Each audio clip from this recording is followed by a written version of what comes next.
Put your eyes back in your head. I felt like flavor. What, nigga? Pry their eyes open and force them to see the truth. We will skin the sheep and sacrifice the weak.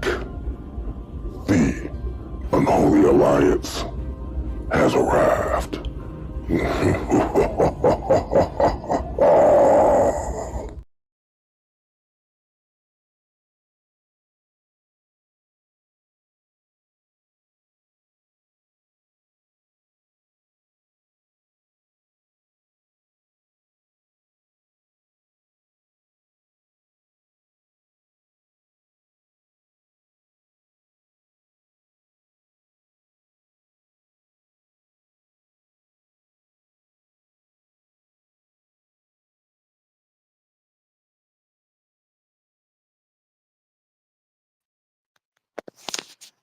Yep, yep, yep.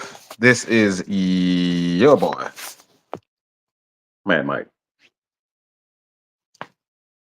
Morning, top of the morning, top of the day, top of the evening, depending on where you are in the world.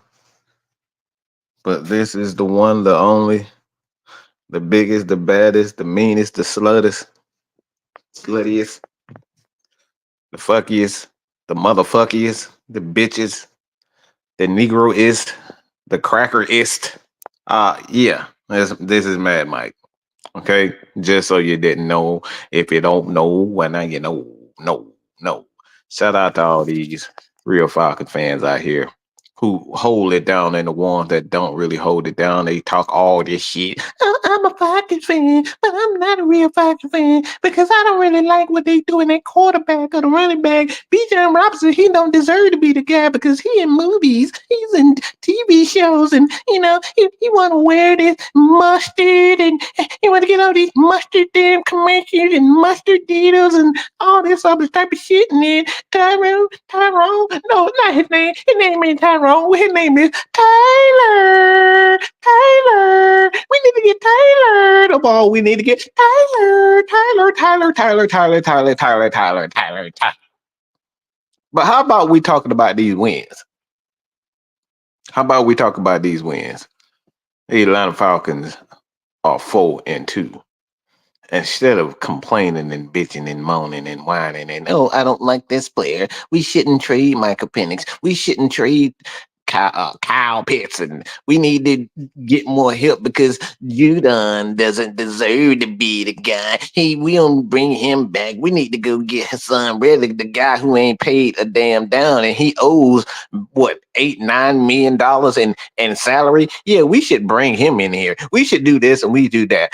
Shout out to the real Falcons fan that's holding it down and really understand that this is a patient. This is all about patience. Patience. And they have started off on their bullshit.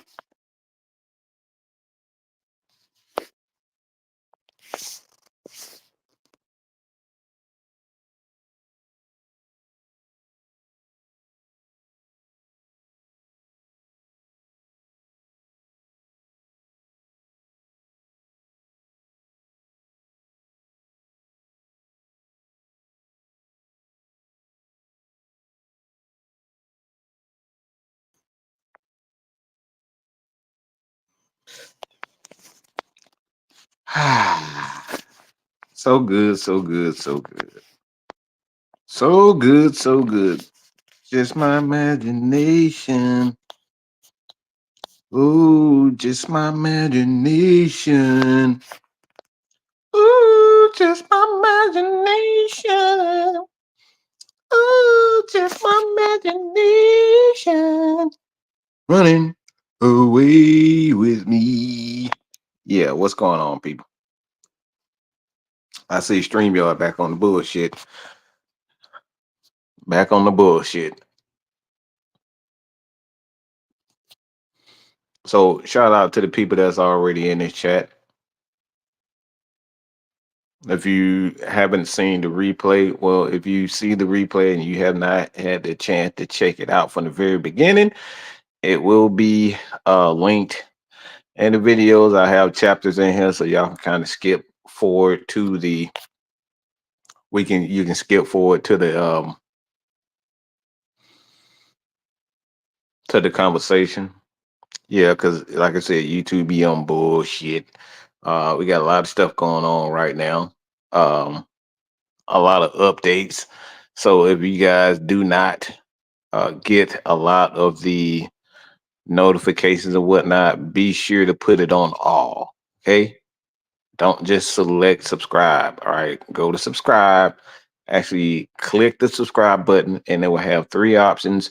And make sure that you hit all notifications, because sometimes when you save it as default, you will not get every one of our notifications. So be sure to do that, not only here on Matt Mike Sports, but be sure to do that on Jew Talk Sports, Six Man K Styles, X6MK Live.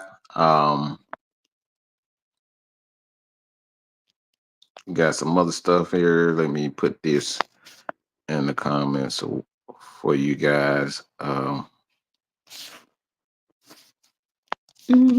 Just my imagination running away with me. Yeah, that's kind of, yeah. What the hell? Come on, folks. I mean, what the hell is going on? Like, I didn't ask you for that. I'm sorry, y'all. But this dang phone acting, not phone, but I'm trying to give you guys the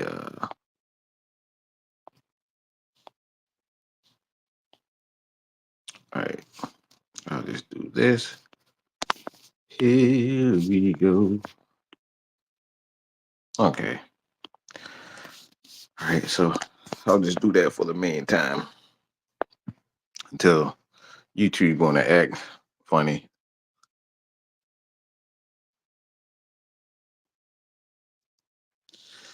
So a shout out to everybody in the chat: Carlos, Xavier Litton, Sherman, William Mamie. What's going on? Night. What's going on? Hattie, how you doing? How everybody doing this morning? B Nord with the good hair. What's going on, B Nord? How are you doing, sir? Yeah, so just again another one of those reminders. YouTube is updating the algorithm yet again. So you're gonna see a lot of little weird things going on with YouTube for the next couple of weeks, probably a month. They are updating the platform because it got a lot of new stuff that, with this AI going on. They're gonna have a lot of new things coming on. I think you guys have already seen the latest updates to the comment section and all that type of stuff. So gonna be a lot more accessible, but again, you might miss a lot of updates, a lot of videos and whatnot. But we're gonna talk about something good.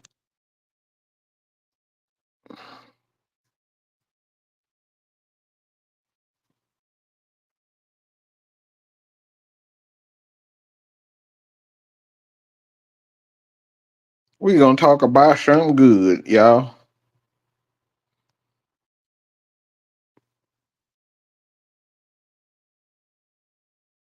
And I'm trying to I'm trying not to do something right now, but I may have to do it anyway.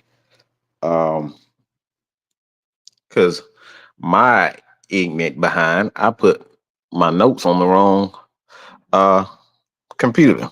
So now I have to go and get my notes from a different section without actually leaving the live stream. So Yeah, this is how smart I am.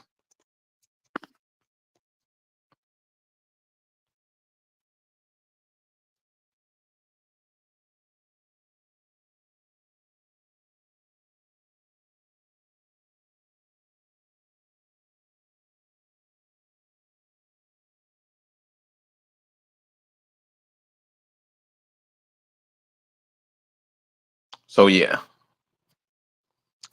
hopefully that didn't do anything. I'm so sorry, y'all. Yeah. So okay, all right. So we good. So everybody in the chat's probably looking at Mike. Why the hell you put these notes in there? Because I screwed up. And I put them in the wrong damn place. So I gotta copy it to another area and get on with the damn live. All right. So let's get straight to it, man. All right. So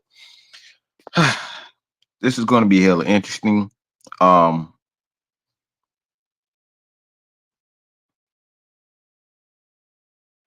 Here are obviously we're gonna get into a few of the things that we talked about and we're going to talk about tonight with the heavy hitters.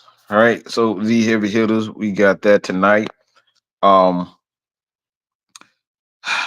this is going to be interesting for the most part because um, this is one of those games when I personally look at it. Um, I think this is going to be. I think this is going to be huge, man. Um,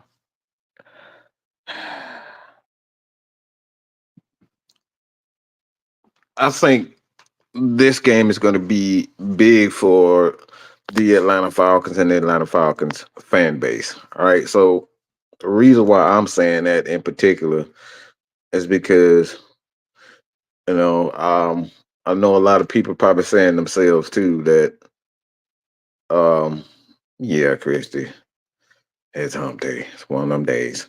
Just one of them days. Uh, I got a couple of topics on it. All right. So first of all, if you it did not have a chance to check out Christy, the Ladybirds of AFN, y'all, my brain is so cloudy right now. So it's gonna take me. I might have to cuss a few motherfuckers out, but my brain is really cloudy right now. ADHD is really acting up, acting a freaking fool right now. So y'all forgive me for these early mistakes.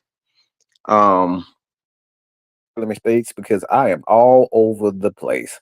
But I go um I'm going to get it together. All right. So um all right, I gotta calm down. Calm down. Look, y'all, I got ADHD. I'm all over the place sometimes. So one of them days where I'm just acting up and need to sip some coffee, maybe smoke something or drink something. But hold on, let me sip this coffee. All right, so whew. All right, so this is the reason why I can't do things and talk at the same time. I'm absolutely horrible at it. Um, but if you did not have a chance to look at the Lady Birds of AFN, go back to Atlanta Falcons Nation, check them out. They went in, um, and of course they always decide that they want to. You know what? Me and the Falcons gonna fight. Like I'm gonna get whoever the fuck continues to schedule their live shows. Like it's never consistent. And one day it's 10 o'clock, the next day it's 11 o'clock, and then for like the last 2 weeks, it always try to do theirs at the same time that I am live or I'm about to go live. It's like Falcons, y'all got to get it together, okay? Okay, y'all got to get it together. Get it together, Falcons, okay? Because y'all taking away from the Falcons enjoying Falcons content. All right. We heard what Raheem gonna say. Raheem gonna cuss D-Led out. He gonna make fun of the everybody in there, and we know what's gonna happen. We're gonna give an injury update, and we're gonna see the same things over and over and over again. So yo, okay, give Mad Mike the spotlight, Falcons, okay? Give Mad Mike the spotlight because he's 11 away. Okay. Oh, I'm there too. I can multitask sometimes. So I'm actually, I actually have it pulled up right now. Um,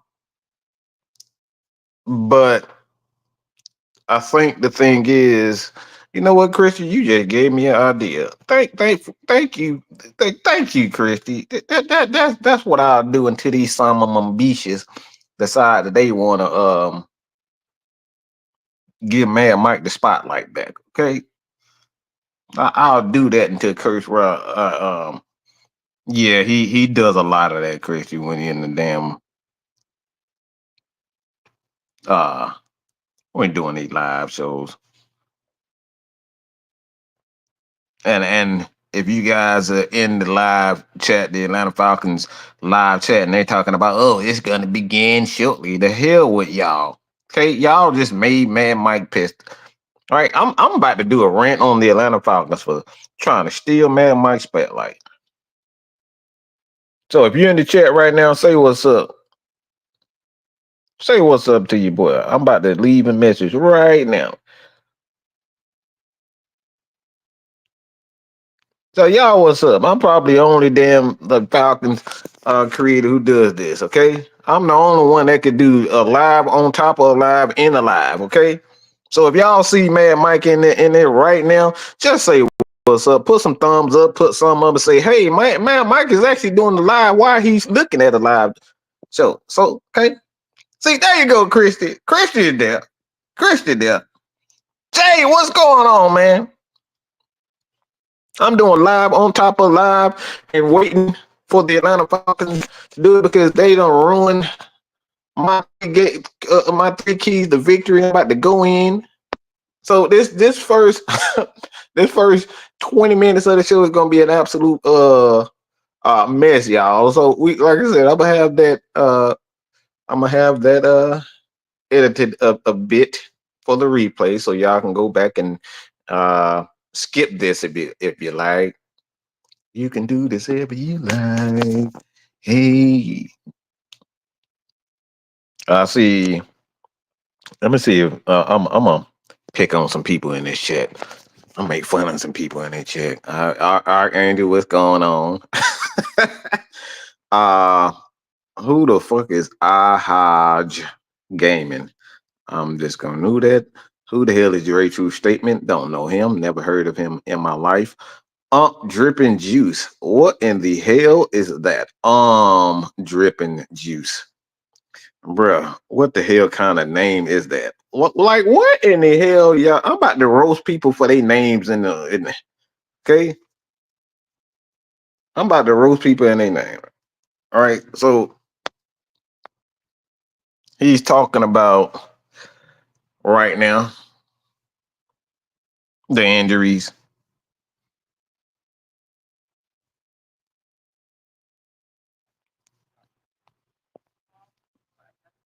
When you're facing a team like the Seattle team, you don't see very often versus a New Orleans or Tampa Bay team. Well, I've kind of seen these guys a lot just being in their division, but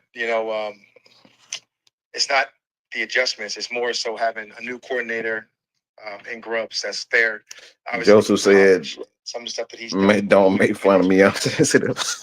No, you folks. He's going to get every single week. No different than like a Zach Robinson calling for the first time in this league. It'd be the same thing with Grubbs calling for the first time. They got the growth mindset. You can continue to see they want to get better and better every single week. And the same thing on defense, having a new coordinator and adding Day. Obviously, we know a lot about that.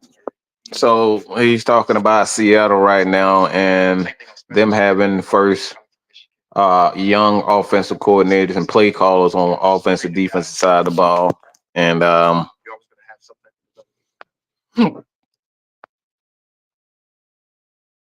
and a lot to be honest, I think Seattle's like this team it's gonna have something interesting. It's gonna be really interesting with this Seattle team, man. And like I said, I'll get to that in my three games.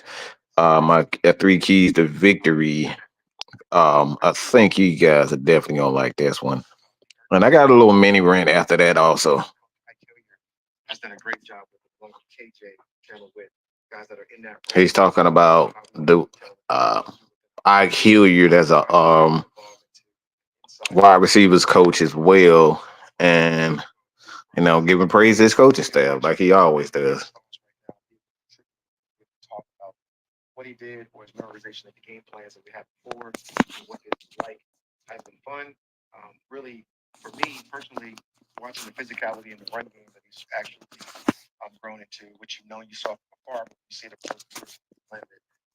Hopefully, you guys can hear this just a tad bit. I mean, just because he's just a dog. When you send Drake in there to go get people, he goes. Like I said, this is a reaction review to the show until the Atlanta Falcons decide that they want to get off air. And it may it may last about 5-10 minutes or so. We'll see how long it goes. These press conferences, live shows really don't last a lot. At least 3 on just about most of our concepts. So you're talking about a guy that's getting a lot of high volume in both the run and the pass game, and it's going to be a busy young man a lot, right? So it's like, how do you get ways to maybe rest him at times? I see Mr. Tactician is in the live show as well. Like I said, just forgive me for this long because the Falcons decided they want to do a live show right now. All right. Yeah, this is extra content in the meantime, people. So, like I said, I'm definitely going to get back to the conversation at hand. Other than my buddies, so I will watch Texas this week. I will watch. And now he's talking about a whole bunch of nothing about watching Texas and. Oh wow! I see somebody in here said trade for Aaron Rodgers. Are you these people? These people say some of the dumbest stuff. We're gonna trade for and go for Hassan Reddick. Josie Kills says. So we got Michael in there. We're one player short from winning Super Bowl. Wow. Incredible. I got something to say about that too. Definitely have something to say about that. So again, if you guys have not, I'm burning time until the Atlanta Falcons decide they want to get off live air, and we're going to get to the 3 keys to victory. But like if you check this out in the replay, I will have chapters in here so you can skip past this part and get to the content itself. But the Atlanta Falcons decided they wanted to ruin Matt Mike's day. He's been busy, kind of thrust into a new role. Did y'all talk any about it? We spoke before the game. Obviously, we spoke early in that week. He called me on the way to the stadium. Just excited, opportunity to go out there and put it on display and do some different things, some different roles. So some of the things that I went through when I was in Atlanta and doing it for the first time. I don't know why they want to ask about other people and their coaches. I'm hold on. You guys can remember we were together. I just kind of came out and spoke the truth, my version of it, at least, and tried to tell my staff that way, and we just did it that way. So it was really fun to go watch a guy go out there and orchestrate the whole deal and almost pull off a win. Is there like one game day nugget that you told him, like, this is going to surprise you? Don't let this surprise you. I don't know if it's a nugget. I don't give a damn about they. Can we get to the damn juicy stuff about us? We don't care about them. Like he's up here asking them questions. See, this is why reporters get their ass cussed out because of shit like this. Nobody give a fuck about the Seattle. Let's talk about the Falcons. Let's ask them questions about the Falcons. God damn. What your expectations are and what you need. I don't give a fuck about them almost winning. I don't give a fuck about their coaches. Can we ask questions about the Atlanta Falcons? We want to know questions about Judon. We want to know questions about the offensive line and all this other stuff. I don't give a shit. Drake. Okay. So he's talking about Drake London playing obviously Z, aka the slot position. But he's being used like a tight end. That tight end role that was similar that the Atlanta Falcons used with Julio Jones. All right. Julio Jones is one of those guys. He played a lot on the outside, but X Y position, but Z he playing a lot of Z position, aka slot position, with Drake London, and he's destroying offenses. So that's what he's talking about now, and the growth of Drake London. I think that's a conversation we'll probably get into as time goes by. Myself and Six Man K Styles and Juan Dre. His physical demeanor and attributes he has for that. What makes Drake at his time? So now they asking questions about Drake London. Like we got Drake London is absolutely on fire right now, but I don't understand why. I do is the media. They always want to talk about whether or not like the superstar, the pretty players. All right, the pretty girl with the tight jeans on, or the big girl with the big booty jeans on when they tight and they damn near hugging they damn esophagus together just so they can show their little curves. But that's a whole nother thing because I just went off completely to the left. But they want to talk about all that type of stuff. They want to talk about all the stuff nobody gives a shit about. We know Drake is good. Can we talk about how we gonna improve the defense side of the ball? So they asking him about Drake London, y'all. This is poor journalism. This is poor journalism. Like you got all these questions that you can ask, and you ask about damn Drake London. Because you still have people in the building that were able to talk about some of those things, like the TJ Gates and Dwayne Leonard. Drake London has been doing this for the last couple of years. I don't know why they're so into. So he's talking about Nate Landman and his contribution to this Atlanta Falcons defense and him being a true linebacker that we need. Scored just about everybody in national football. I think Komet scored at 9:30 in the morning. That Monday game with that same play, and Nate was able to flash back, make a big time play in the strike zone, and knock that ball out for us. So, like, just talking about a high level ball anchor. So he's basically talking about a guy that is an anchor to the Atlanta Falcons defense, and what that basically means is a guy. He's a pillar, especially in the run defense, and he understands the spots and hitting in certain gaps and whatnot. So the Atlanta Falcons players, the playmakers, the Caden Ellis, the Troy Anderson, those guys can kind of get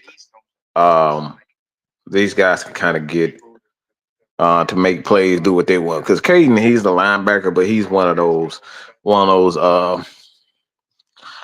players. It's like he does better when he's attacking and not so much shooting gaps and whatnot. He needs to be attacking the quarterback, attacking the linebacker.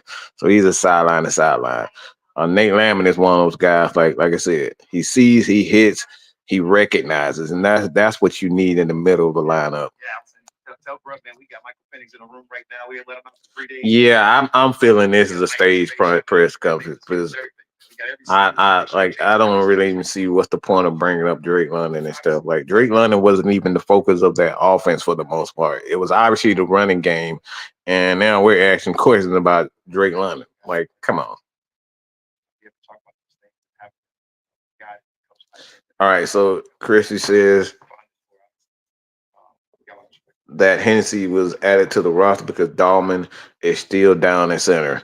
So in case you guys did not or do not remember, he went down with an ankle injury. It could be, a high ankle sprain could keep you out close to a month. So hopefully it's not a month, but at this pace, it could very well be that. But Ryan Newell is doing a pretty good job. I still think the Falcons are lacking the explosive plays when they run for their offensive line. The offensive line at center in particular not getting to the second level. And that's something that Drew Dahlman, like he can get to that second level and get a hat on those linebackers and those safeties in the middle of the field. So we're not seeing a lot of big plays on the inside like we typically do, but we're seeing a lot of big plays on the outside. And that's due to the fact that, we got great guards, great tackles.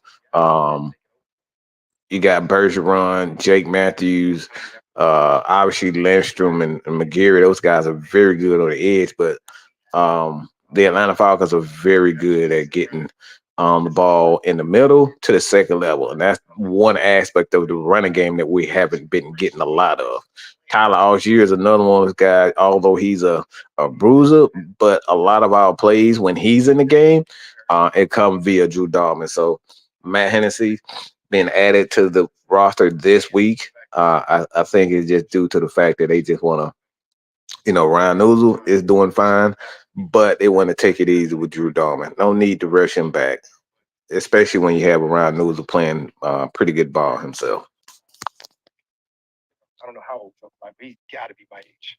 So, and he's doing phenomenal and had been, and for a long time. So, like the position definitely got a little bit longer.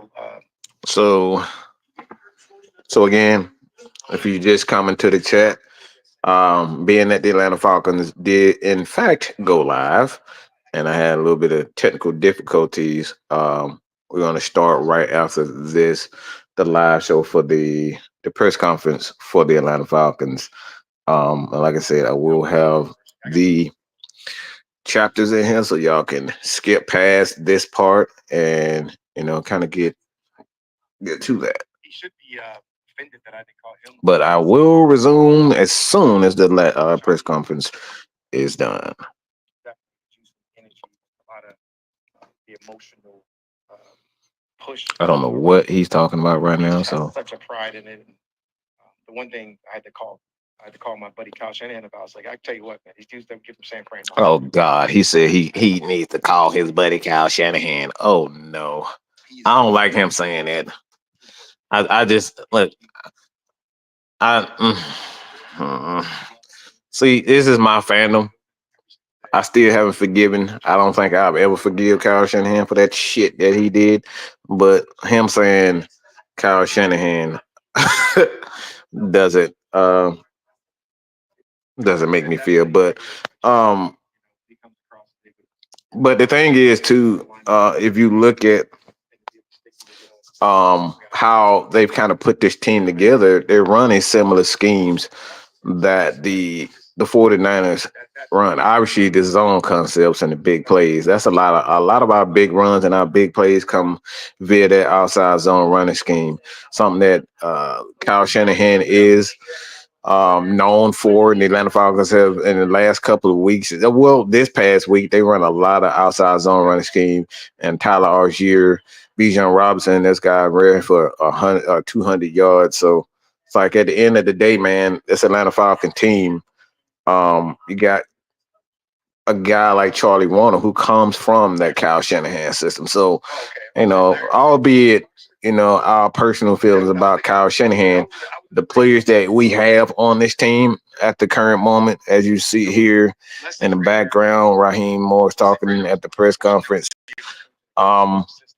This Atlanta Falcons, a Kyle Shanahan team, he does produce some pretty good blocking tight ends. And like I said, Charlie Warner showed his behind. And that's one aspect. If you want to get good blocking and good tight end play, good offensive line play, good running back play, go to a Kyle Shanahan team. You will never be disappointed if you're looking to run that outside zone running scheme and run it to, perfection. This is what you want. So the Falcons went out. I think Ross Dwelly, if I'm not mistaken, that played for Kyle Shanahan. Don't quote me on that, but I know Charlie Warner. Obviously, he's a former Georgia Bulldog, and yes, I said Georgia Bulldog.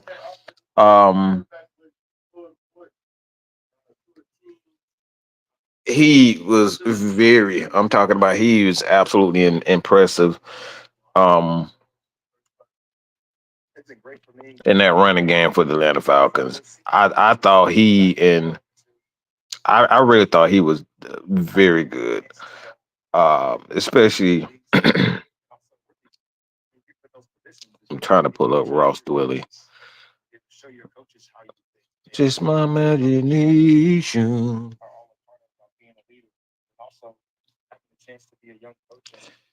Running away. Yeah, so Ross did play for him. So we got two tight ends from. Why are y'all asking these questions? Good God. Such a great job as a play caller. But yeah, this Atlanta Falcon team is They have very good tight ends, and like I said, anytime you have a offensive line like the Atlanta Falcons, man, your tight end blocking has to be of impact, and this is one of the reasons why I say like Kyle Pitts is going to be a monster. I really believe with this offense and what I've seen from Zach Robinson the past 3 weeks or so and the adjustments that he's been able to make, I think he's one of those guys too, man. Like as I see as the year goes on, I see what he's trying to implement with this Atlanta Falcons team. And one of the things that I see is that he's using the he's taking what the defense gives him and he adjusts via the game. So he's one of those guys that's a lot like a Andy Reid. Andy Reid, he starts a game with a game plan. And based on how you play, he's going to adjust. So if you're going to give the Falcons, or you're going to give an Andy Reid a check down, well, he's going to do one thing. He's going to use his quarterback to, one, open the field a bit. If you're going to give him a check down, he's going to use his quarterbacks, he's going to use his wide receivers to open the field. How you do that? You do that with a lot of trip sets, and you see that what the Atlanta Falcons, as the Atlanta Falcons press conference has ended, and that was absolutely worthless and pointless press conference. They asked a bunch of questions, but as you see for what's going on, Chosen One, what's good about? As you see with Kyle Shanahan, he likes to Zach Robinson, excuse me, like Kyle Shanahan, he likes to use. I'm seeing a lot with Zach Robinson. He loves to use a lot of trip sets, and those trip sets, what it does, it forces a safety, strong safety, or the free safety to make a choice. So they have to think fast in this offense. So if you don't have a safety that, like a Jesse Bates, a Sean Taylor, a Ed Reed, these guys are instinctual. You're going to get ate up, and you're going to ate up fast. So the best thing that you can do against the Atlanta Falcons is to do what the Carolina Panthers did, and do what the Tampa Bay Bucks did, is to just don't be aggressive. I know that sounds bad, especially if you are going against the Atlanta Falcons. You can't be aggressive against this team because you're going to give up big time plays. And one of the things with the Atlanta Falcons, what I've seen the past 2 games, is a quarterback like Kirk Cousins. He knows how to take what the defense is giving them. And what I'm seeing for Zach Robinson, and he's making that necessary adjustment as everybody coming back from the Falcons press conference. Glad you guys could join us so we can get back to the 3 keys to victory. But if you see where Zach Robinson and Kirk Cousins are, I think at this particular point they are on the same page. One thing that I did hear from Kirk Cousins that I absolutely love, and I heard this prior in the beginning of the year where Bijan Robinson said it. So one thing that Zach Robinson, he likes to do is go to his players and ask them which plays that they're like, what they like. That right there, that is impressive. That's what I'm loving about Zach Robinson. He's going to his players and say, all right, this is my game plan. Which plays do you guys like to run in certain situations? And that right there is what the Atlanta Falcons and how the offense is coming together. He even said that with the running game, when Bijan Robinson, Tyler Algier, when we be getting 6 yards a pop, like, look, I want to run the damn ball. So we're going to continue to run the ball. So I love the idea and I love the adjustment that Zach Robinson is making, that he's giving his offensive players the chance to call the plays that they love. And anytime you have that, this is exactly how you're going to build a chemistry. You're going to build off of it, and you're going to make the necessary adjustments, and you're gonna, like we're gonna start putting up points. The Falcons have put up damn near 1,000 yards. Well, damn near 1,000 yards in the last 2 games. Not only 400, I think it's like 480 something yards, and then previous obviously, I think I think it was, if I'm not mistaken, I think it is 1,000 yards. Well over 1,000 yards in the last 2 games, with 550 yards in the first game against Tampa Bay, and then against the Carolina Panthers, I think it's like 486. So the Falcons are definitely put up big numbers with this guy. So like at the end of the day, man, as Floyd Dunley, William Amy come in. I think what the Atlanta Falcons are doing right now, they're adjusting, and I love what I'm seeing from him. So let's get to these keys to victory. I got to get to this one. The first one. Okay, the first one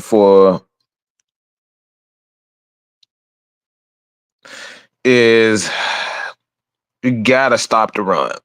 Okay, so the first key to victory for the line, about what's going on, pimping. The first one for the Atlanta Falcons always stop the run. Geno Smith is one of those guys, I personally don't think he is a starting quarterback. I would have never given him $50 million. And at where they are as an organization, I just don't think Geno Smith is going to be able to get them to a championship. So is my thing is this. If you can't get me to a championship, why the fuck am I paying you $50 million? Geno Smith is not going to get you to no championship. Okay? So if that quarterback can't get me to a championship, why the hell am I giving him $50 million? That's first and foremost. I don't give a damn what the market is. I'm not giving a quarterback like Geno Smith $50 million just because I need a quarterback. Fuck that. I would rather go through 3-4 other quarterbacks before I give that dude who's ultimately wasting my fucking time. Because this is exactly what he is. Seattle Seahawks is not going to go anywhere. You're not winning the championship with Geno Smith. So why in the hell would I give him $50 million? That's first. All right. So I would rather struggle with a young quarterback and building him up, because there at least is a future with him. There's no future with Geno Smith. He's not going to win you a championship. That defense is not going to win you a championship. That offense is not going to win you a championship. So if that's the case, why am I wasting time on starting and paying a Geno Smith $50 million? Now, does this mean that he can't win games? Absolutely not. I believe that he can win games, but he's what we always call a game manager. What he is he's a lifetime, and he's going to forever be a backup quarterback. A backup quarterback is going to have 3, 4, 5 big games in the course of a season. But when it comes down to, can this guy get me over the hump? Can this guy win champion? Can this guy help me win championships? No, he's not going to do that. So when you have a guy like Geno Smith who's going to take what the defense gives him, he's going to hand the ball off to that running game. I think Seattle has a very good running game. They have a very good running game, and you look at that, a good running game, offensive line. They have three quality wide receivers. It's going to be balanced. So with the balanced offensive attack, good wide receivers, good running backs, the Atlanta Falcons have to stop the run and force Geno Smith to pass the ball. So right now, you look at this Atlanta Falcons team, as far as the passing game is concerned, they're 25th in the league versus the run, okay? 25th in the league versus the run. Got to be able to stop the run.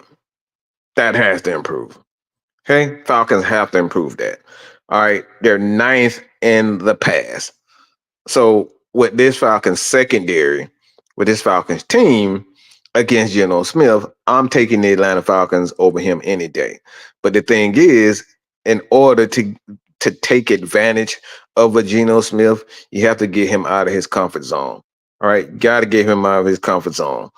And one of the ways to get the comfort zone is to not only you got to be able to stop the run to make sure he's in a situation where he's going to pass the ball consistently.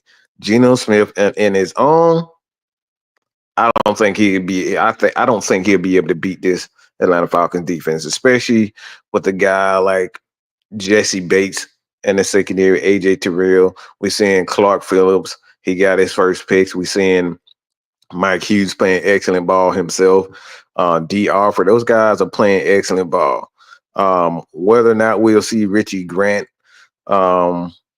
play against Seattle, being that Justin Simmons, he left the game. He said he's fine, but he left with a tweak of his hamstring. So hopefully we get some more information on him and whether or not he'll be back. But the Atlanta Falcons have to stop the run in order to put the game into Geno Smith's hands. So the Atlanta Falcons put the ball in Geno Smith and force him to pass the ball. I think the Falcons will be fine. But again, to kind of get this perspective of what this Atlanta Falcon defense is, they're 15 in the league.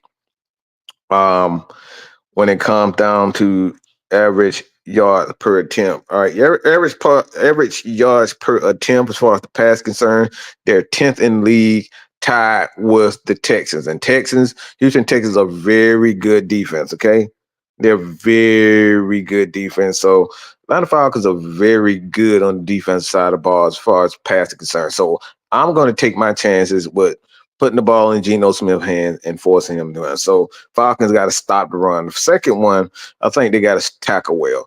One thing about Geno Smith, he's not going to beat you too bad throwing the ball down the field.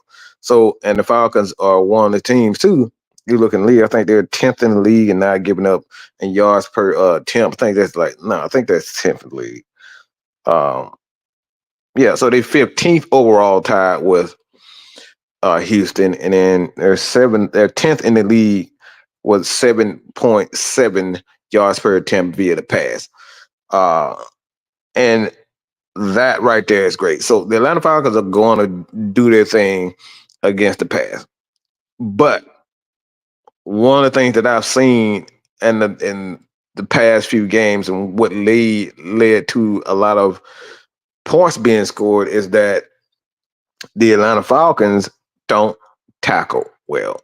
Gotta be able to tackle well. Now, having a guy like Nate Landman back, I did see the improvement, but we have to get better as far as that's concerned. Gotta tackle better because having a guy like DK Metcalf, Lockett, and I forget the other guy's name right now, but having those wide receivers, man, they're going to get a lot of yak yards. They like to get the ball out of his hand, use a lot of play action, get big plays down the field. And that's like, again, that's one of the aspects of the Atlanta Falcon team. They don't give up a lot of big plays. But if you don't give up the big play, it's not a problem. But the Atlanta Falcons have not stopped the run. So a lot of teams don't have to make big plays in the passing game because they're getting 5 and 6 yards a pop on first down. And so that's why we go right back to stopping the run. Got to be able to stop the run so it lead to the Falcons being in a long situation where the Falcons can get the sacks and get pressure on the quarterback. So they have to tackle well. Got to tackle well. I think in the first half of the Panthers game, and definitely in that Bucs game, the Atlanta Falcons were missing a ton of tackles, being way too. I don't know what Jesse Bates be on early in the games, but for whatever reason, he misses a lot of tackles early in the game. And of course, to the second half, these guys, they tighten up, they make those necessary adjustments, and that definitely is a that's really improvement and testament to our head coach Raheem Morris. He make the necessary adjustments with his defense. So got to give him credit as far as that's concerned. But the Falcons got to tackle well. They have to tackle well, get those guys off the field because obviously they're going to be home, and you can't allow those wide receivers to get going. Can't allow their playmakers to get going to kind of chew up the clock. And the third one is one thing that is controversial for me personally. You look at this particular team, the Falcons, if I'm not mistaken, these guys are dead last in sacks, right? I think they have 5 sacks on the season. But the thing is, it's not a lack of pressure. And I think that's the thing that Falcons fans have to be encouraged about. And there's going to be improvement. I think there were at least 3 times during the season, during this past game, where the Falcons missed like at least 3 to 4 sacks. Okay? Just grab the guy. You grabbing the guy, you over pursuing, you're missing tackles. Like, these are simple sacks that you're missing. And I'm saying Ebiketie do it. We definitely seeing Lorenzo. I seen Onyemata miss a few sacks. Like I said, one thing about Grady's not gonna miss too many sack opportunities. Grady he gets his hands on you 9 times out of 10 you hit.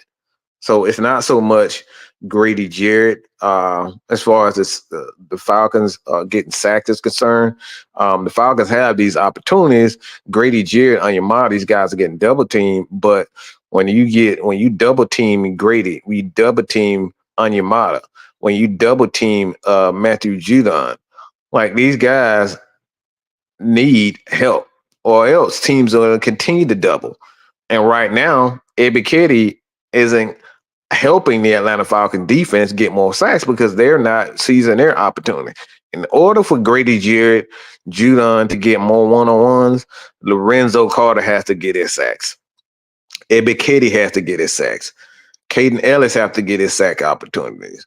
Guys like Taquan Graham, they have to seize their opportunities, or the Falcons are not going to get more one-on-ones. So in order to get more one-on-ones for Grady Jarrett, David Onyemata, Matthew Judon, and I couple that with these fucking refs, they are not calling holding penalties. But in order to get those and get that respect, guys like guys like Carter and Ebiketie, they have to seize their opportunity. So the Falcons have to finish the sacks, all right? They got to finish sacks. So first one, they got to be able to stop the run, force Geno into passing situations, all right? The second one, obviously, they have a good wide receiver core, and you can't allow these guys to get a lot of yak yards. So when they catch the ball, when Geno gets the ball out of his hands in this playoff situation, you got to be able to tackle well.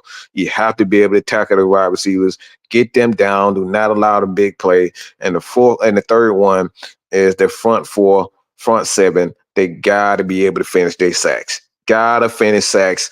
You got to be able to finish the sacks in order to give Grady Jarrett more opportunity to get one-on-one. Because if you don't finish the sacks, guys are not going to be in these 3rd and 15, the 3rd and long, these second and long, to get more opportunities to get after the quarterback. Because a lot of the Falcons' issue as far as the sacks number is concerned, and it's not that Judon is not that guy. All right, it's the fact that the Falcons are not in 3rd and long, 2nd and long situation where they can get after the quarterback.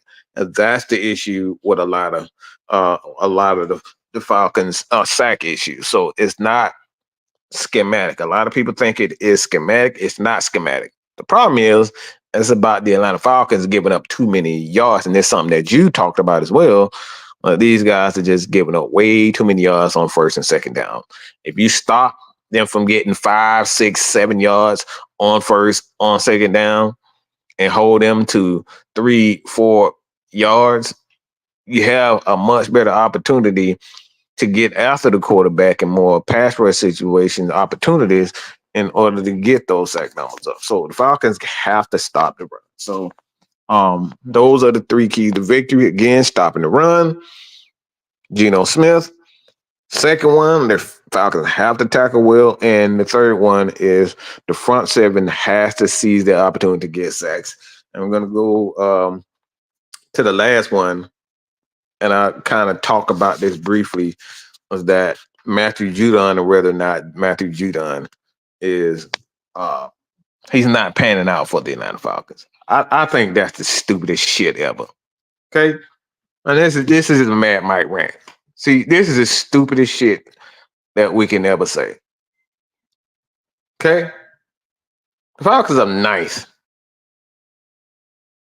Okay? They're ninth in the league in giving up passing yards. So these guys give up less than 200 yards per fucking game, and you trying to tell me that Matthew Judon has been a bust for this Atlanta Falcon team? That is not paying off. A lot of times that you see this guy's been doubled and triple teamed. But when you got guys that are behind him, they're not doing anything. Teams have absolutely no fucking reason to stop doubling Judon and give him no one-on-one opportunities. This is what happens when Lorenzo Carter doesn't seize his opportunity. This is what happens when Honor Ebiketie doesn't seize their opportunities. This is why you look at teams, and we go back to 2012 with John Abraham. John Abraham was our only guy, and this is why playing him that late in the season was fucking stupid, because he was our only pass rusher. He goes down, we struggle getting after the quarterback. So what teams are going to do? What Judon? Until somebody else steps up and say, all right, this guy's a problem too. We might have to, not chip Judon as much as we need to in certain situations. Because this guy, Lorenzo Carter, or Honor Ebiketie, or Caden Ellis, or whomever, these guys are starting to do their thing. So this is the fucking reason why we say that. Okay? This is one of the dumbest fucking things. When I hear people say this, I know they don't know what the fuck they talking about. They have not seen 1 ounce of fucking film. Because to say Judon, because he doesn't have 10, 5, 6, 7 sacks on the season. A lot of the people that has a lot of sacks on the season, a lot of those guys has help. And most of these guys are just fucking studs. Okay, most of the guys that have the top sack numbers in the NFL right now, they just fucking studs. Okay? George Texas boy, man, what's going on? Like, we look, Aiden Hutchinson for a sack. He went down. He got 7.5. Dexter Lawrence, that dude is a fucking stud.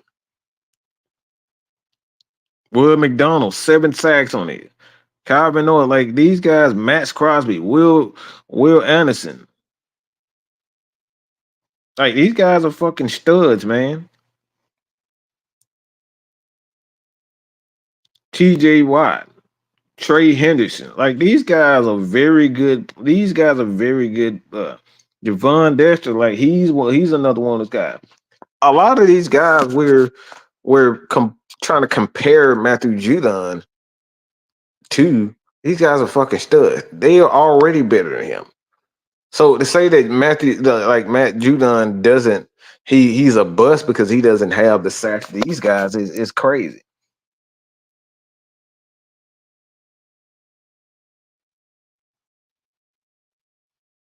But am I impressed or am I satisfied with his Atlanta Falcons sack numbers? No, I'm not. Like I would much rather these guys sack the guy and have more sack numbers than to see them, not succeed. But like I say, I would rather see these guys succeed than as Jude Talk Sports join us.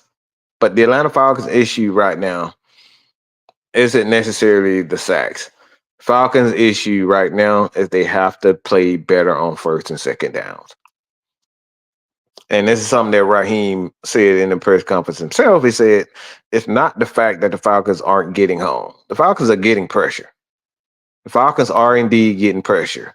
And one thing that I like, and it's something that you even talked about with Jimmy Lake, is what I'm seeing, is that when we're not getting home with the front four, we're starting to send the extra guy. We're sending the blitz. We're sending the Caden Ellis. We're sending the Troy. We're sending an extra defensive safety, a defensive back. Like we're sending these guys off and getting sacks. So the Atlanta Falcons are finding ways to get pressure, and they are getting pressured. The problem is that quarterbacks They break these tackles and then they end up going for 5, 10, 15 yards to get the first down. And that's the problem.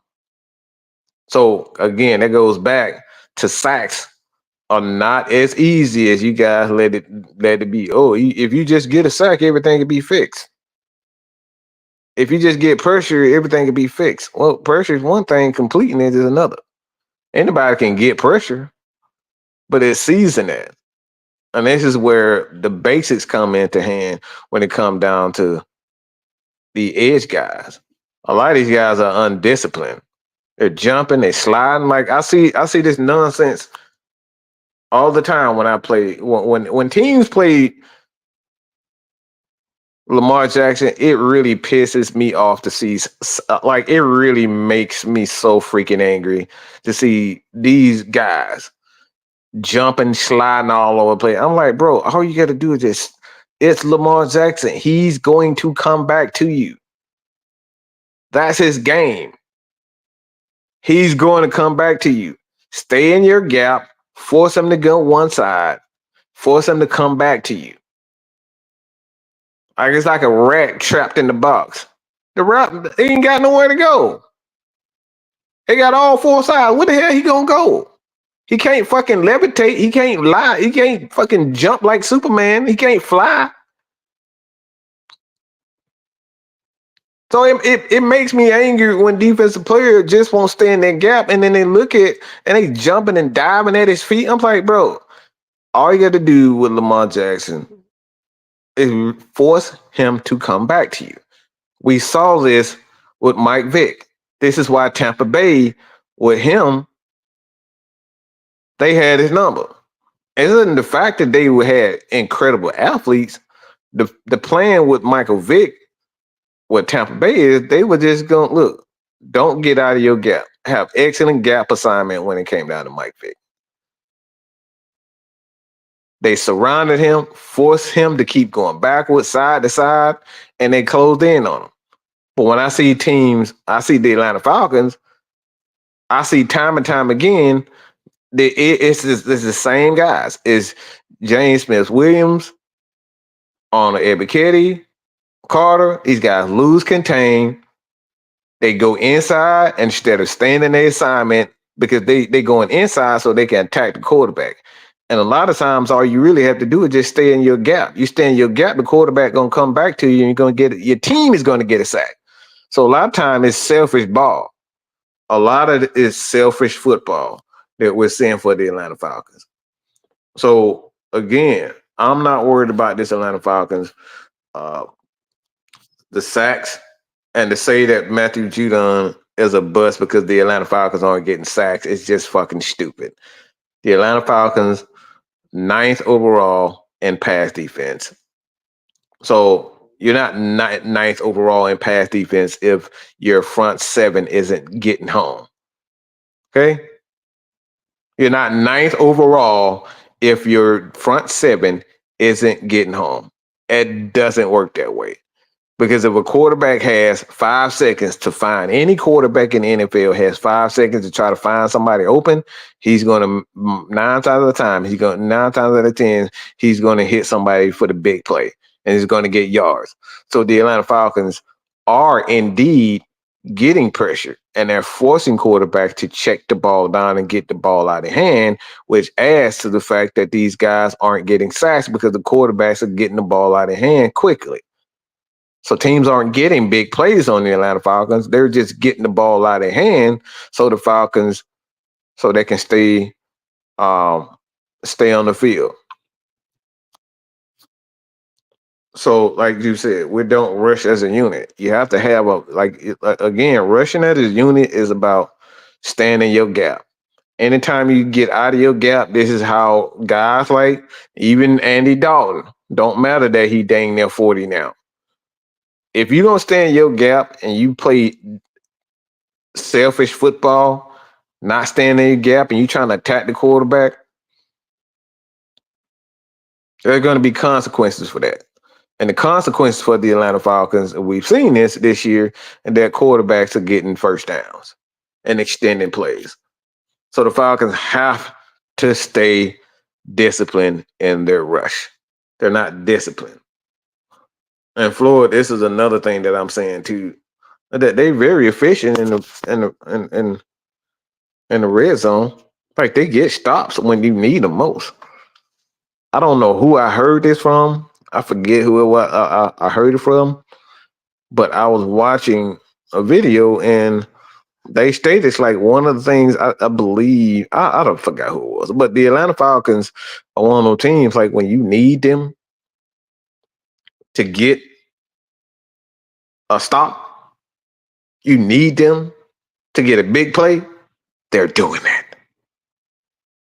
And this is one of the reasons why I have no issue. Look, if we continue to play ball like this, defensively, we don't get a lot of sacks, but we get a lot of turnovers, and we get off the field on third down, and we prevent people from scoring on third down. I can give a quality crap, okay? I can give a quality crap about sack numbers. If we getting turnovers, we getting off the field, we getting the ball back to the quarterback and the offensive hand, and we're getting off on third down. I don't give a shit. I don't give a damn. I don't give a damn about say sacks that much because we getting off the field, we getting turnovers, and we run. That's all I care about. Right here, Jude. Stops and turnovers. This is what we're doing well. The problem with the Atlanta Falcons the past few years, even under Dean Pease, is that we weren't getting off the field on third downs and we weren't getting sacks. Well, this year, okay, we're getting turnovers and we're getting stops. So that we getting the ball back into our offense hand. This is how guys like Bijan Robinson and Tyler Algier can run for 200. This is why guys like Kirk Cousins can pass for 500 yards. We had over 1,000 yards in the last couple of games. 1,000 yards of offense the last couple of games. And we've done so in a variety of ways. So this team is capable. This team is coming along. And I think that's the theme with the Atlanta Falcons that we're seeing is that this Atlanta Falcons team, these guys are finally putting together offensively. But defensively, I really believe that these guys are just trying to find that philosophy because you got to remember too, although we have a few guys on the team on the defensive side of the ball that have been together for a while, I think for the last 3 years or so, it's been a different defensive mind. The only mainstay here is really Jerry Gray, and he's the assistant head coach.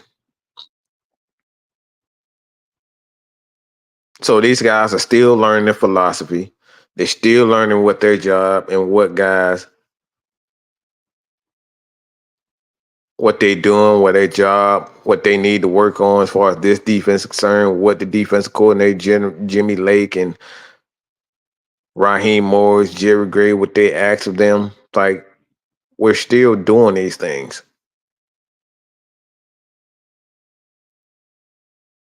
Like, they're still learning from these guys. So at the end of the day, we got to give these guys more than 6 games. We got to get these guys more than 6 games. And this is why Judon say he has to earn his keep because I don't know what they like.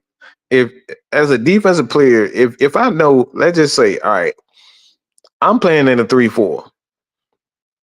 And my coach says, look, 2 things. I need you to do 2 things. I need you to set the edge well, and I need you on third down to be a pass rush. Well, I know what you want.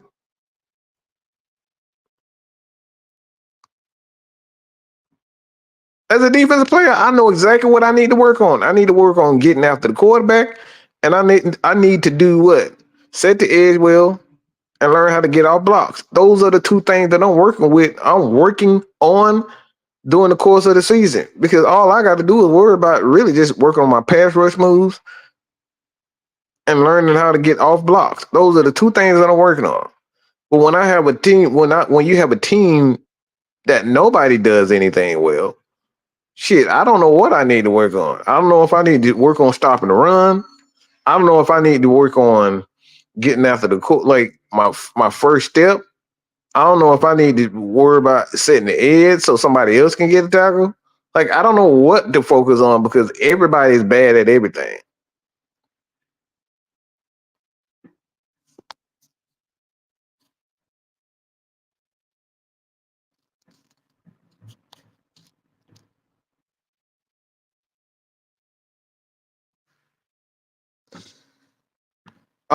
No, I don't think Troy is back yet. I think they're just gonna be, patient with him. But I do like what I'm seeing from Rook. Rook is really being impressive, man. I think he might be a diamond in the rough. Obviously it's gonna take time, but I think Rook is a diamond in the rough. I love what I'm seeing from him. That dude can get after the quarterback. That dude play with aggressiveness, man. Rook is something different. I like his style of play. I love his mentality. That dude is always on the attack, and I love that. So keep scoring 30 points. Everything work out. I mean, if that's the case, that could very well be the case. The Falcon defense is giving up about 22 points a game, so we score 30 points. Chances are we're gonna win.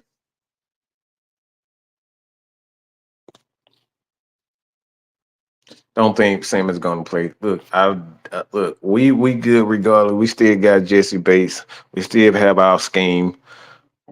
Jesse Bates, obviously, in my opinion, one of the best, if not the best safety in the league. That dude just know how to make plays. And I don't know when. I think they said as far as Hillams is concerned, I think he got a few more weeks to go before he's eligible to return from his ankle. I believe it was a broken ankle. So he'll be back. He's due to come back soon. You got any questions? I'll leave the questions. I'll answer some questions in there too. But like I said, as far as I just think the way this Falcon team is concerned, where they're constructed, I think like they can go on a good little run.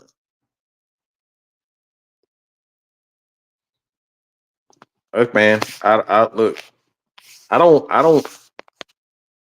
would not die. I would deny. I will not deny this. This dude is just on a whole nother level.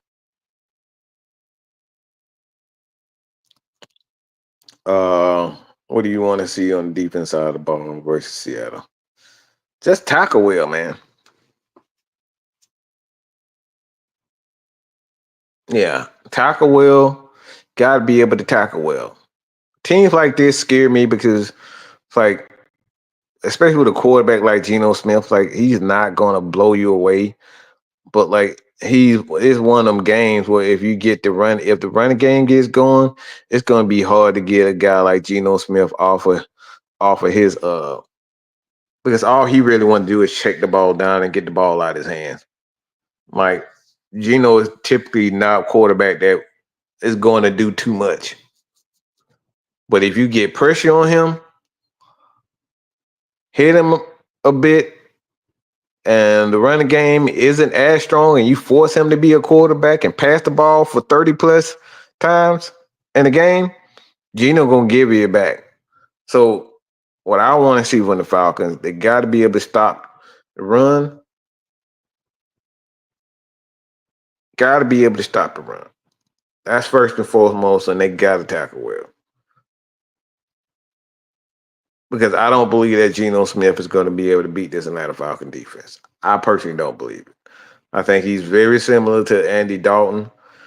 Yeah, those guys are, pretty good, but I don't think those guys are anything special.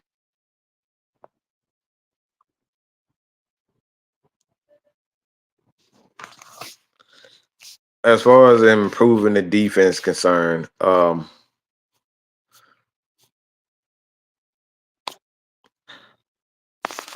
think what a lot of people mean by that are we gonna bring in other guys. I don't think so. I wouldn't count on it. But you never know with these guys. I didn't think we'll go out and get Judon for a 3rd round pick, and they did. So I think if anything, the Falcons are going to make a move in the offseason, and it's going to be one of our players that we like. And I hate to tell y'all, but it's going to be it's going to be one of these offensive players on this that we're going to see gone. And y'all already kind of made that prediction earlier. I just don't see a way him coming back. But I do think the Atlanta Falcons are going to bring in an edge guy. Whether it's a veteran or whether it's a guy that's in the whether it's a guy in the draft. But I think we're definitely going to bring in an edge guy. I think that's for sure. That I can certainly say.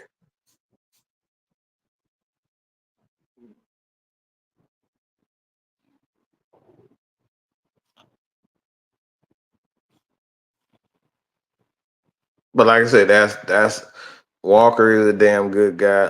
Charbonnet or whatever the hell his name is, he's a pretty good back himself. So they got talent on offense. That's why I say you got to be able to tackle well. Falcon tackle well. This is a good game. I don't give a shit about Geno being number 1 in passing game. Like, I don't care. He don't scare me. Like I said, he's going to put up a bunch of false numbers, but when you need him most, he's going to fail. That's what Geno is, and that's what he's going to be. You're never going to win no championship with Geno. He's going to put up a bunch of numbers and lose.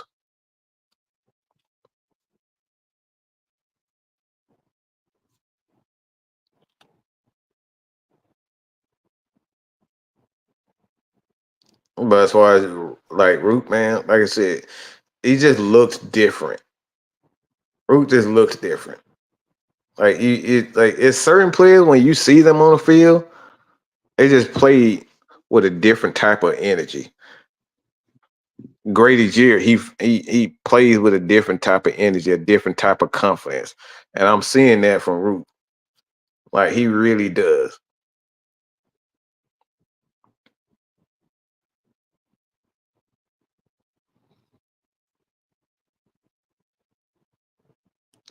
Just in and lock it and up count. Like I said, the Falcons are not going to give up the big play, but these guys are going to be open. But the thing with them, if as long as you stop the run for the most part, they'll be fine. Because like one thing about Raheem, he's not going to give up too many deep passes. The Falcons don't give up a lot of deep passes. So I'm not worried about the deep ball. But I am worried about those guys consistently being open where they can continually milk the clock and they potentially keep our offense off the field. And it's going to force us to be more of an aggressive offense. Now, we can play that way. We've seen it, but we need our offense to have as many opportunities, control the ball, control the clock as we got. So we got to be able to tackle well with those guys.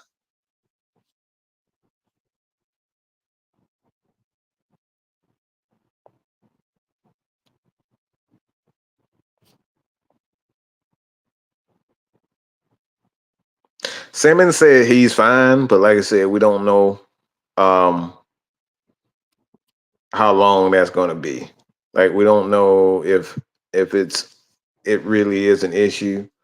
Like I said, hamstring one of those tricky things. You can be fine 1 week, and the next week it creeps up on you.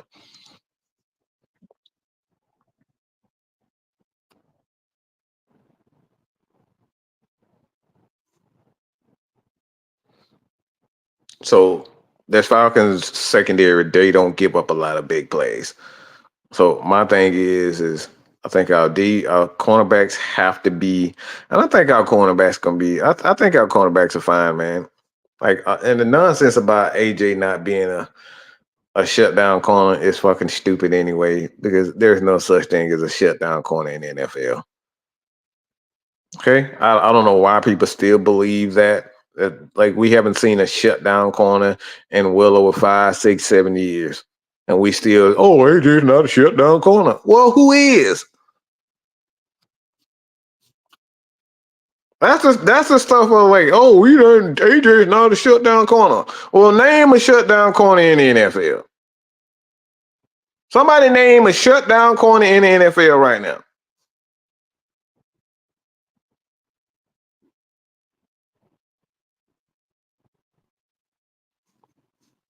Have you seen Saucy lately?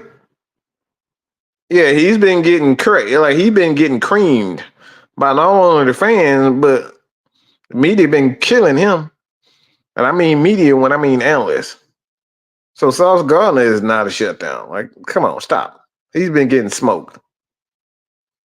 Like that, look, we got to stop all this shutdown corner, especially with the rules today. There's no such thing as a shutdown corner. What you need from corners today is for ones that can make plays when it's necessary and guys that can stick with their guy. Like for the most part, if you're giving up 100 yards almost every game, that's if you're not really a valuable corner. But if you're keeping guys under 100 yards receiving, that's pretty much considered shutdown or at least a very good corner in the league. And that's something that AJ Terrell does. He does well and better than a lot of corners in the league. A lot of his guy EQ, thank you, sir. Appreciate it.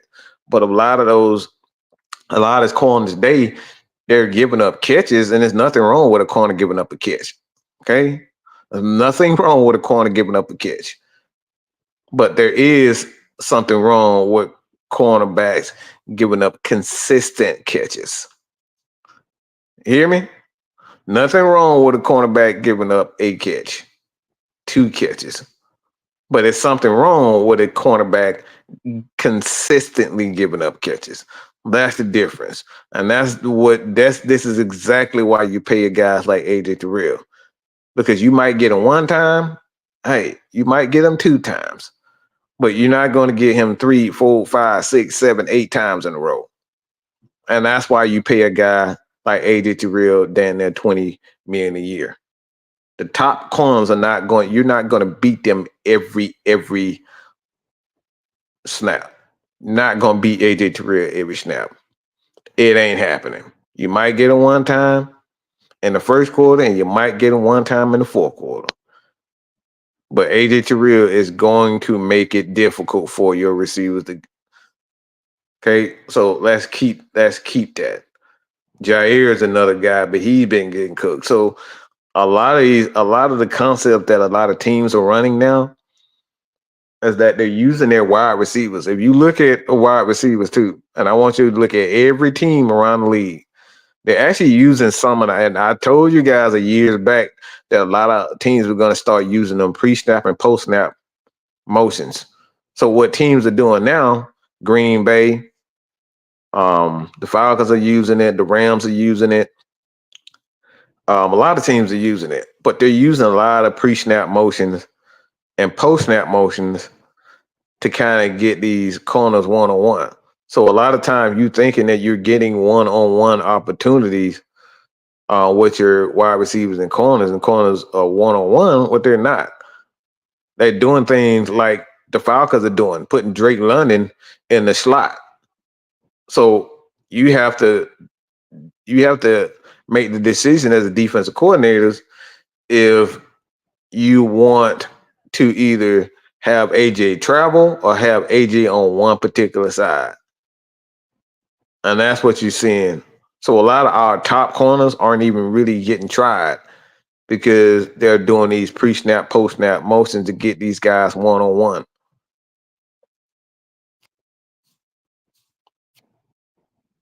And a lot of teams are getting big plays off of these pre-snap and post-snap motions. I said last shutdown was Revis. Like I said, I don't think there is any. You can't tell me. Like there's no Riddick. There's no shutdown corners. There's no shutdown corners. And I don't think is a lack of corners skill set. I just think the rules just don't apply. Like cornerbacks can't be DBs can't be physical. I mean, as a safety, you really can't even be physical like that.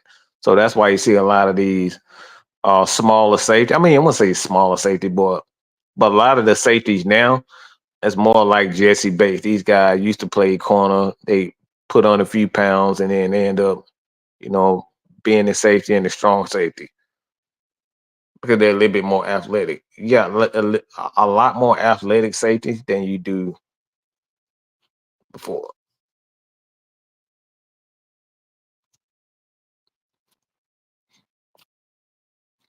But as far as Hassan Reddick is concerned, I'm not hearing anything just yet.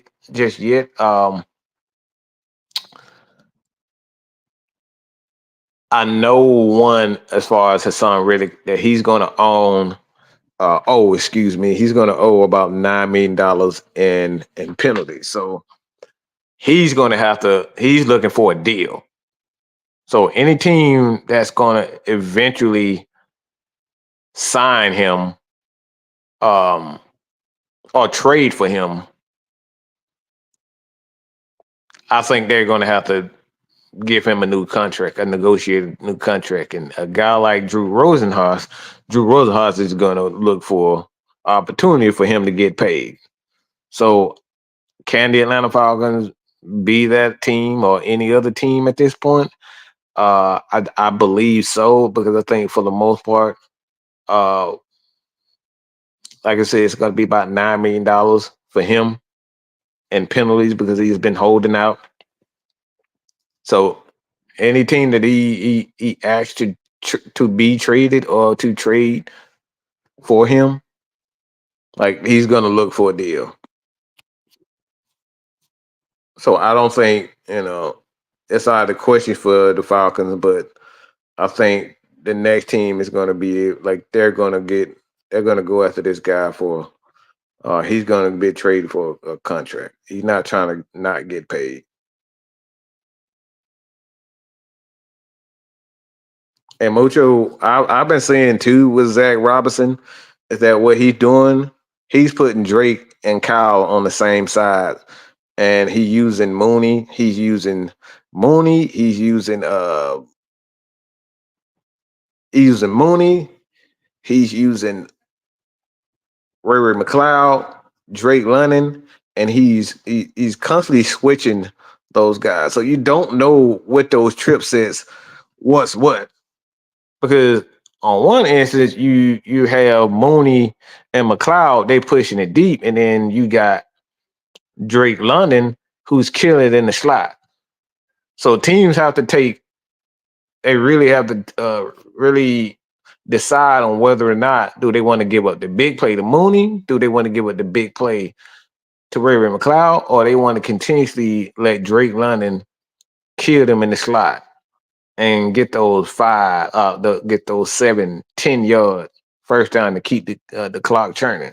So the Falcons are a real matchup problem for teams right now, and this is a great problem to have for the Atlanta Falcons because not only do you have a Drake London who can get open, and he's essentially an extension of a tight end for the Atlanta Falcons because he's killing the slot along with Kyle Pitts. Like Kyle Pitts is becoming the deep threat now because teams, they're not allowing Drake London to get those easy, or they game plan for Drake London now. And then now Kyle Pitts, he's wide open on the outside. And that's why you're seeing Kyle Pitts the last 3 games or so. I think he's had like 3 to 4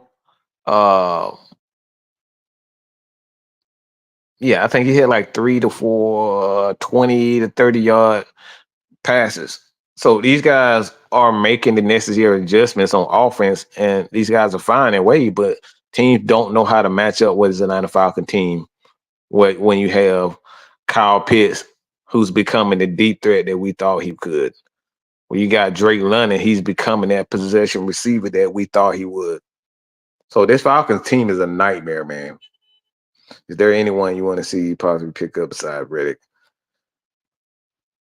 Uh, I don't think so. I would more so say the Atlanta Falcons would.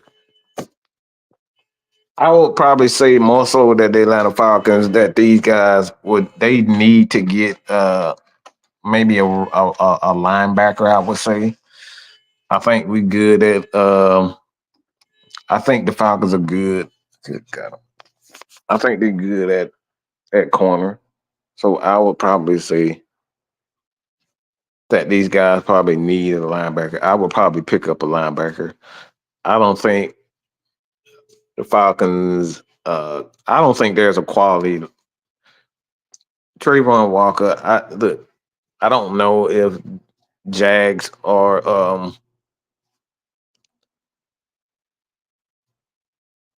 I don't think the Jags are selling at this point. So we'll see. But I don't think they're selling. But Trayvon Walker, I'm not. I'm not a big fan of him. I'm not a big fan of who he is right now. So I wouldn't say Aziz Ojulari. You kind of spoke about this on What's the Word, Dirty Bird. Um, I think he's just another Lorenzo Carter and on an Ebiketie, and I'm not willing to give up draft picks for a guy that's essentially going to beat them. Like he's not a difference maker. So I don't think he's that much better than what we already have on our team. So I'm not willing to do that. Max Crosby, he's gonna want to get paid. Most of the guys that's available, these guys are gonna want to get paid. So it's like and this is a question that I posed to several people. I don't know what the hell y'all thinking, but just because these guys are available don't mean that we can afford them. And I'm not saying this to say, all right, it won't happen, but it's going to cost us players in the future. Someone, if we bring in Max Crosby, someone in those offense, we're going to lose at least two offensive players. Okay? An offensive lineman, a running back, or a wide receiver. It's going to cost us. It's not going to be free. So, what are you willing to give up to get a Max Crosby? Because I'm just going to tell you, Tyler, you're out of here. Okay? Tyler, you're out of here. Sorry to tell you, but Tyler is gone. He is too freaking good to be a backup, especially right now where his stock is so freaking high. A team is ready to see what they can get from him. This dude is a fucking monster. So if the Falcons are going to bring in a Max Crosby, then it's going to cost us one or two players on the offense, and we're going to have to draft well. So I look, this is reality. I don't know what the fuck and why y'all think like we just gonna bring in Max Crosby and we gonna pay him $20 million. Well, somebody got to go. Two players. If a guy that look, this is how it works. When you bring in a guy at that caliber as a Max Crosby, this dude is a fucking stud. Okay. So he's going to get paid $20 to $25 million every season. A Tyler Algier at the most is going to cost him about $15 million. So that means $10 million more. And more than likely, with $10 million, there's going to be an offensive lineman, which essentially is going to be a guy like Caleb McGarry or Jake Matthews. So one of those guys, both of those guys got to go to equal the contract of a Max Crosby.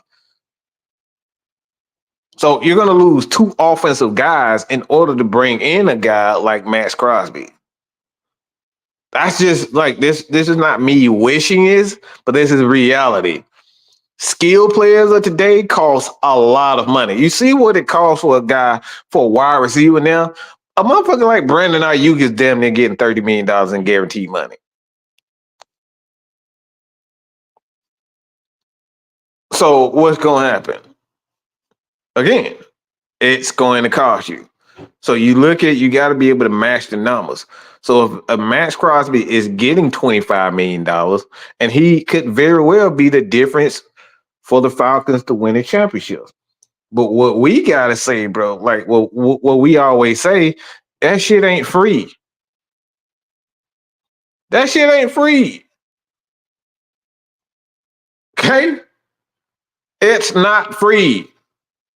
You're either going to give up draft picks or you're going to give up players. So if you're going to give up draft picks, you still got to give up players. Okay?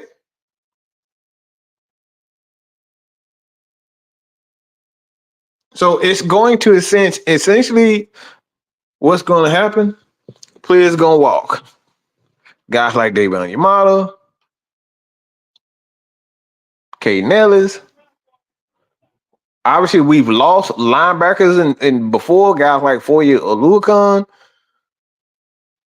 Devondre Campbell. Like we've lost a lot of guys. I don't know why y'all think just because guys are available that the Falcons can keep all their players and play them. It don't work that way.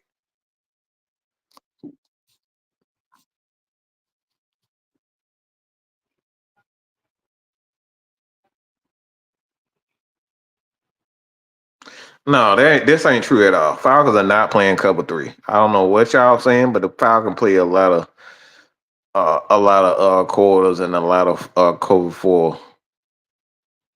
They don't drop their safeties.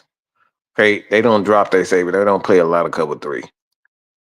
The Falcons don't give up big plays, so they're not playing a lot of cover 3. This is not true at all. The Falcons are playing what the Falcons play is quote unquote. It's not necessarily a cover 3, but it's kind of like a. The best way I can put it in man terms, where people can understand, is a cover 4.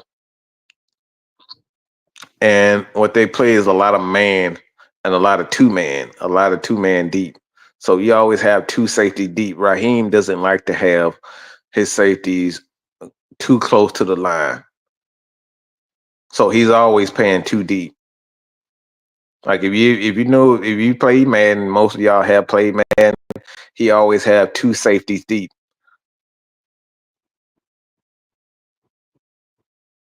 And that's why it's best to play a cover 3. That's why it's best for a cover, in my opinion, it's best to play a 2-man with a 3-4 versus a 4-3, because in a 4-3, there's that void in that middle linebacker position. So if you don't have a middle linebacker that is a Ray Lewis, not even a Ray Lewis. I say Ray Lewis and his skill and his ability and his speed, his skill sets, like you're gonna get beat in the passing game.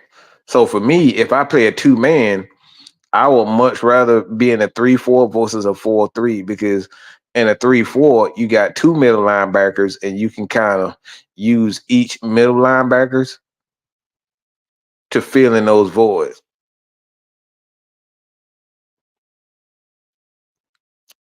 Because there's a huge void in a 4-3 when you playing a 2-man versus a 3-4. So I like playing a 2-man with a 3-4 versus a 4-3.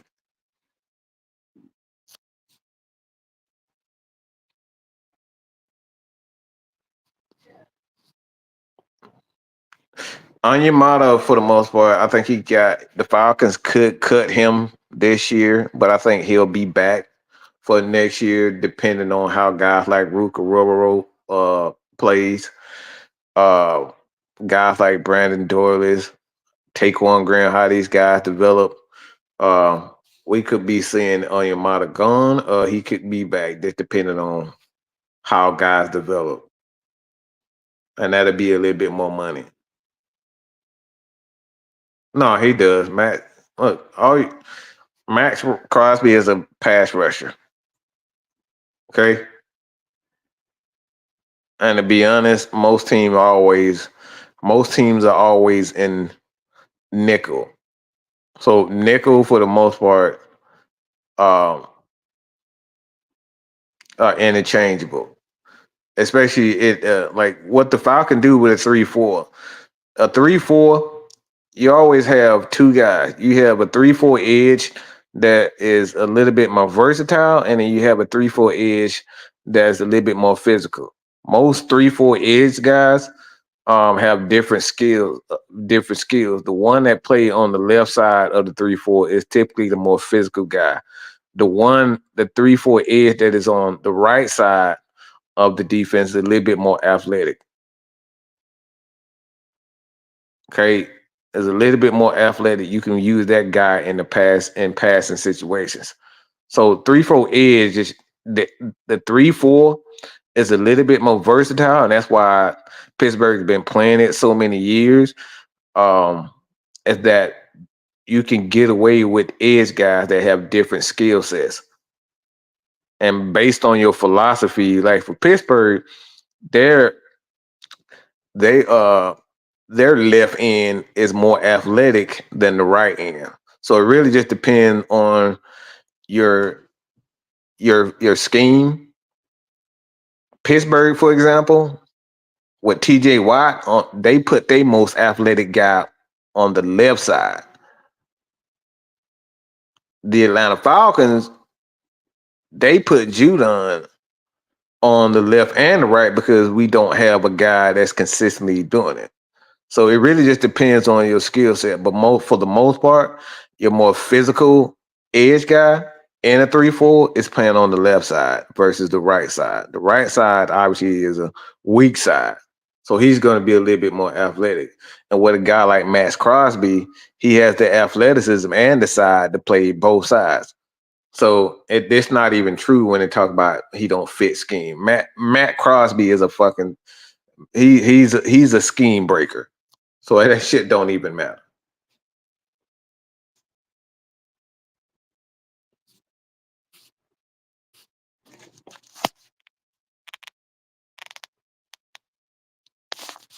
But I think with like I said with Reddick, he's a scheme guy, and he has to be in the right system in order for his skills.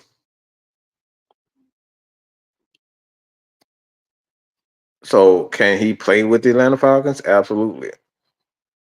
Anybody can get after the quarterback is going to have a job. And like I said, with Caden Ellis, I think Caden Ellis, for the most part, like I said, you get a middle linebacker, and I think the Falcons have their middle linebacker in J.D. Bertrand. He's eventually going to take that middle linebacker spot next to Nate Landman or Troy Anderson. I think the Falcons will be fine, and I think Caden is better suited on the outside than he is in the middle of the field.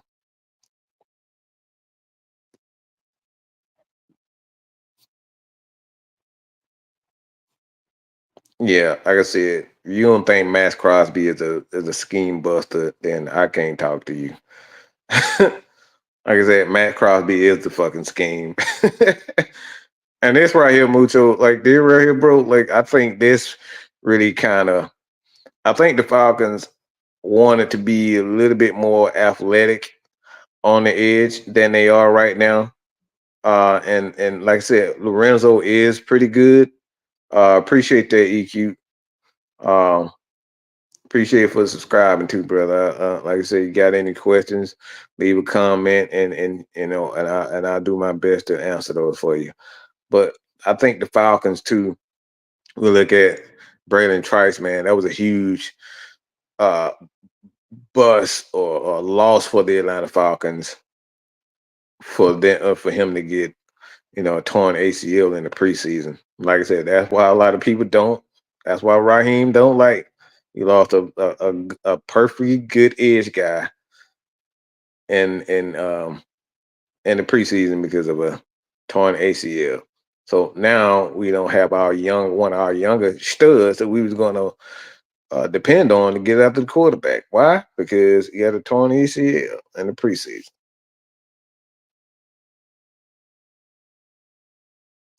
Got the Falcons making the playoffs 14-3, 13-4. Look, I think the Falcons can win 11 games. Just like I said, just me being conservative. I don't like to do too many predictions, but record predictions. I'm not really a record predictions, but I think for the most part, 11 games, I can see them winning 11 games, especially right now with the remaining roster, but the schedule. I think they'll be good. I think this game with Seattle is really going to show me what this team. If this team is, I think this game against Seattle is going to show me how special this team is. I think this is the most important game for the Atlanta Falcons in the entire season.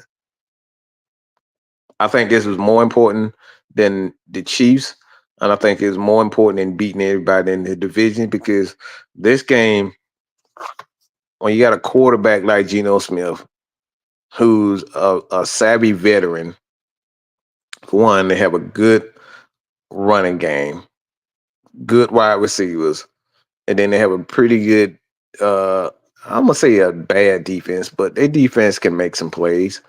Um, but with a guy like Mike McDonald, who's still kind of finding his way as a defensive coach and a head coach, um, you still got Pete Carroll in his ear. And I think one of this, like a team like a Pete Carroll team, like these guys are always gonna find little small ways, like little small ways to beat you. And this game right here scares me more than the Chiefs. Like this game is really going to show me what this Atlanta Falcons team is made of because we've competed with the champs. We beat the Eagles, and they like, regardless of what people think, they still a quality team. And the Falcons put that. Look, they spanked Tampa Bay. They spanked Carolina, but I think this game right here is really going to show what this Atlanta Falcons fan.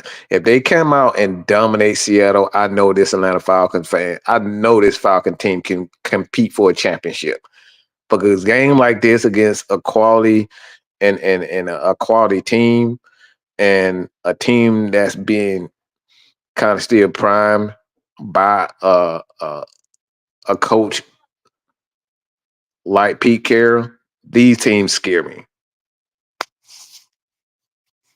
And like I said, I think this right here is going to show the NFL that this Falcon team is ready for a championship. Because I think we'll make the playoffs. I know we'll make the play. I think for the most part we will make the playoffs. I think we will beat the Bucks again. I'm not worried about the Saints. I'm damn sure not worried about no Panthers. But this game against Seattle scares me because you don't know what to think about these guys. They could be good and they could look absolutely like horse crap. And these are the types of team that scare me. Yeah, Falcons are a playoff team. If the Falcons win a couple more games, and if they win 2 more games in the NFC South, they're more than likely win NFC South. If they win 2 more games, which they're 3-0 right now, they're 3-0 in the division. They win 2 more games. That's 5. That's 5 wins. If they just so happen to win 3 more games the rest of this season, the Falcons easily win this division. They easily are in the playoffs. So I don't know. I don't know what's your question, but I think the Falcons could definitely get in the playoffs with 9 wins, possibly 8, because they've already pretty much, did their thing as far as outrunning the South. Because the only thing you need to do right there in this position is really just make it. Yeah. Just outrun the South, make it to the playoffs, and that, yeah. But I think this is the game against Seattle that scares the crap out of me because I just don't know. I don't know which team that we're going to get from Seattle.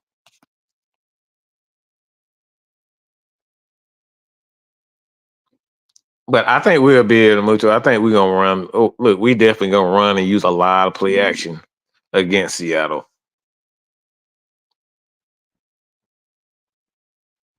I think this is going to be another Tyler Algier, a lot of Bijan Robinson, and yeah, we're definitely. I think we definitely gonna have fun running there because seeing what uh, Seattle and that 49er game, yeah, 49ers just had their way with them. They looked like they didn't want to even play. They looked like they didn't want to tackle or touch anybody. And this Falcons offensive line is one of the toughest there is. Yeah. Like I said, I think with 8-9 wins, the Falcons can win this division. That's why I say it may not even take the Atlanta Falcons much to even make it to the playoffs, being that they've taken care of business. They take care of the South. Outrun the South is what he says. Because 7 of the are NFC games, 3 of those are NFC South. So, like I said, we win 3 more games, the Falcons are comfortably in the playoffs via the division. So 8 to 10 games could get the Atlanta Falcons into the playoffs. And that's where we want to be, just to have an opportunity. The pass rush isn't trash. Our execution is trash right now. Because we're getting pressure, we're getting at the quarterback, we're not finishing. And like I said, it really doesn't matter if you can get after the quarterback, but that doesn't mean you're actually going to sack guys. We see teams all the time that get after the quarterback, but they don't get the sacks. It just come down to execution. You gotta execute, bro. And I said this before. I don't give a damn. I don't give a flying you know what about sacks if we can get off the field on third downs and we can get turnovers. Right now, I think the Falcons have had a turnover in every one of our games this year. The Falcons they've got after the quarterbacks every game. They got a turnover every game this year. So they are finding ways to win. The Falcons have 3 comeback wins this year. So these guys are making plays when they need to make.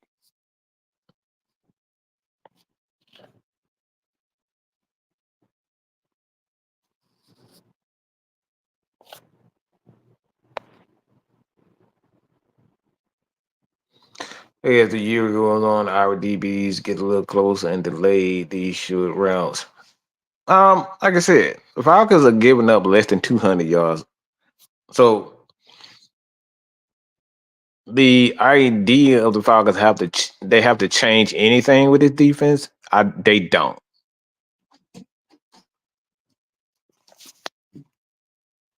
Falcons don't have to change anything about this defense outside of execution.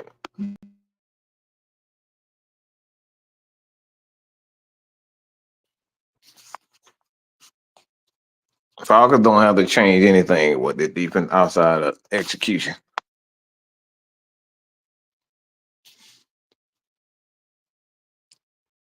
They're getting after quarterback. They're getting turnovers. The Falcons have the best defense. I think they're giving up like 6 points. I think teams are averaging like 6 points, almost 11 points in the second half of games, somewhere in there. So teams are like the Falcons are getting after the quarterback. They are stopping teams and they are preventing teams from scoring. And that's all that matters if you ask me. As long as teams don't score, I really could care less about sack numbers. As long as you don't score. The objective of the game is to score more points and to prevent them from scoring. That's what I care most about. So I don't care about, and I know Raheem don't care about the sack numbers and all that. You want to improve every aspect of the team, but I could care less. So like I said, with that being said, this is been your boy, man, Mike. Check out the Heavy Hitters tonight on the Heavy Hitters Live. And we're gonna go live tonight. And here we go. Where is it? I just had it. But we're gonna go live tonight and give our keys to victory. So join us at the Heavy Hitters Live channel. The link will be in the comments of this particular video. Like I said, if you had to see the replay of this particular live, I will have the chapters on there so you can kind of skip ahead to kind of give the keys to victory.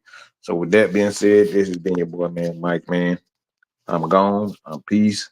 Hit that subscribe button. 11 away from 10K. All right. This has been your boy, man, Mike. Hit that subscribe button. Peace. Put your eyes back in your head. I got like flavor. Pry their eyes open and force them to see the truth. We will skin the sheep and sacrifice the weak. The unholy alliance has arrived.